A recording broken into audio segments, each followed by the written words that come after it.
Hello friends, நான் உங்கள் Anandhi frame பேசுகிறேன். நம்மளோட கிறிஸ்பி கார்ன் ஃப்ரை சூப்பராக ரெடியாக இருக்குது. இன்றைக்கி ரெசிபி நல்ல கிறிஸ்பியான டேஸ்டியான barbecue nation crispy corn fry. இது எப்படி பண்ணுறதுன்னு நம்ம பார்க்கலாம். அதுக்கு தேவையான பொருட்கள் பாருங்கள். நான் இந்த கப்லேயேவும் ஃப்ரோசன் கார்ன் பார்த்து 3 கப் எடுக்கிறேன். நான் ஒரு 2 நிமிஷத்துக்கு நம்ம இதை பாயில் பண்ணி எடுக்கலாம். அப்போ தான் நல்லா ஃப்ரை ஆகும். இது இப்போ 2 மினிட்ஸ் ஆச்சு. இப்போ நம்ம ஸ்டவ் ஆஃப் பண்ணிடலாம். இதை நல்லா ட்ரைன் பண்ணி தண்ணியே இல்லாமல் நம்ம எடுத்து வைக்கலாம். நல்லா ட்ரைன் பண்ணி எடுத்தாச்சு பாருங்கள். இதில் தண்ணி எதுவுமே இல்லை. இதை நம்ம இந்த பவுலில் மாற்றிடலாம்.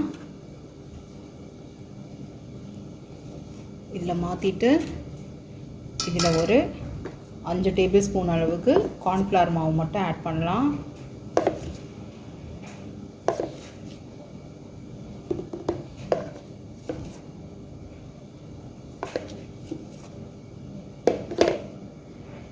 இதுக்கு தேவையான அளவு சால்ட் ஆட் பண்ணலாம். பாருங்கள், நான் ஒரு 1/2 டீஸ்பூன் அளவுக்கு ஆட் பண்ணுறேன். இதை லைட்டாக கலந்து விட்டுடலாம்.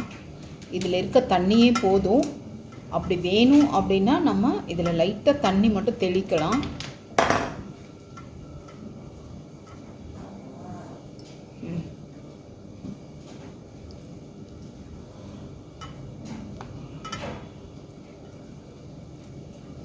அவ்வளோதான். இதை நம்ம டீப் ஃப்ரை பண்ணி எடுத்துகிட்டு வந்துடலாம்.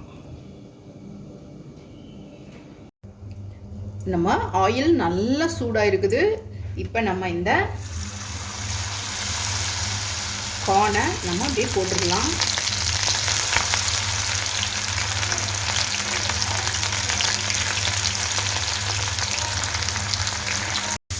நல்லா ஃப்ரை ஆகிடுச்சு பாருங்கள். இந்த பதத்துக்கு நம்ம இதை எடுத்துடலாம். இதே மாதிரி எல்லாத்தையும் நம்ம போட்டு எடுத்துடலாம். அதுக்கப்புறமா இதுக்கு தேவையான அளவு நம்ம சின்னதாக ஒரு மசாலா மட்டும் நம்ம சீசனிங் பண்ணுறதுக்காக ரெடி பண்ணலாம். அப்படி இல்லை அப்படின்னா பெரி மசாலா இருந்ததுன்னா அதுவும் ஆட் பண்ணுங்கள்.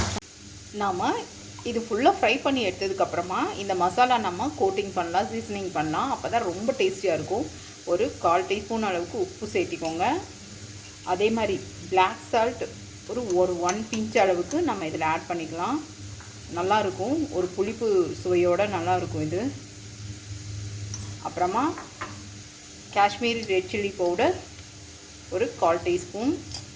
உங்களுக்கு காரம் நிறைய சாப்பிடுவீங்க அப்படின்னா அது மட்டும் நீங்கள் பார்த்து சேர்த்திக்கலாம். நம்ம வீட்டில் எப்படி சாப்பிட்றாங்களோ அதுக்கு தகுந்த மாதிரி.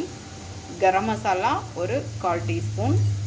இதெல்லாம் ஆட் பண்ணி இதை மிக்ஸ் பண்ணி வச்சிடலாம். நம்மளோட கிறிஸ்பி கார்ன் ஃப்ரை சூப்பராக ரெடியாக இருக்குது பாருங்கள். இது மேலே நம்ம எடுத்து வச்ச சீசனிங் நம்ம இதில் ஆட் பண்ணிக்கலாம்.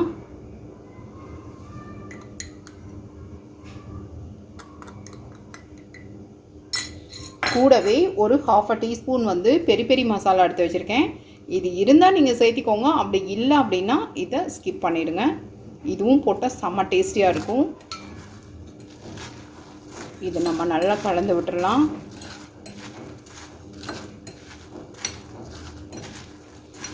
இது கலந்துட்டு ஒரு 1/2 லெமன்,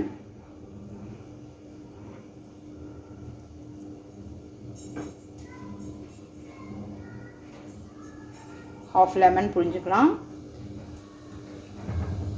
கூடவே கொஞ்சம் கொத்தமல்லி தழை தூவிடலாம். இதை நல்லா நம்ம கலந்துட்டு நம்ம சர்வ் பண்ணலாம். ரொம்ப டேஸ்டியான கிறிஸ்பி கார்ன் ரெடி. அது பார்பிக்யூ நேஷன் ஸ்டைலில் நம்ம வீட்டிலேயே செஞ்சு நம்ம குட்டீஸ்க்கெல்லாம் கொடுத்துடலாம். இந்த வீடியோ பிடிச்சிருந்ததுன்னா லைக் பண்ணுங்கள், ஷேர் பண்ணுங்கள், கமெண்ட்ஸ் பண்ணுங்கள், சப்ஸ்கிரைப் பண்ணுங்கள். Thank you so much.